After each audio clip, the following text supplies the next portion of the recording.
चंद्रपूर जिल्ह्यात कोरोनाचा वाढता प्रादुर्भाव बघता गडचांदूर शहरात विना मास्क फिरणाऱ्यांवर पोलिसांतर्फे कारवाई करण्यात येत आहे।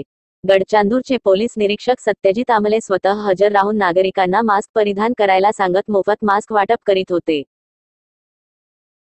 आता बघितलेलंच आहे, तिसरी लाट आलेली आहे भारतामध्ये।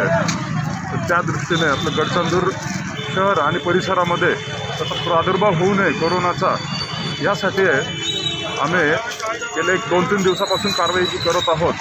विना मास्क फिरणाऱ्या लोकांवरती आपण दंडात्मक कारवाई करत आहोत। तसेच त्यांना एक मास्क पण आम्ही त्यांना आमच्यातर्फे देत आहोत प्रशासनातर्फे। सगळ्या नागरिकांना आवाहन करतो की सगळ्यांनी कोरोनाचं पालन करा, मास्क 100% वापरा।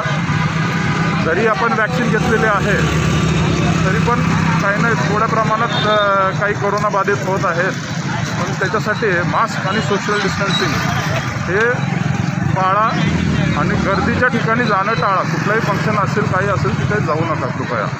कोरोनाचा काळ जाऊ द्या, परत आपण सर्व पूर्वपदावरती आलं लवकरच येऊ असं आपण हे करूया, प्रार्थना करूया आणि नंतर आपण पूर्वपदावरती आल्यानंतर सगळे परत जसं आहे तसं सामान्य जीवन सगळे लोक जगू शकतात।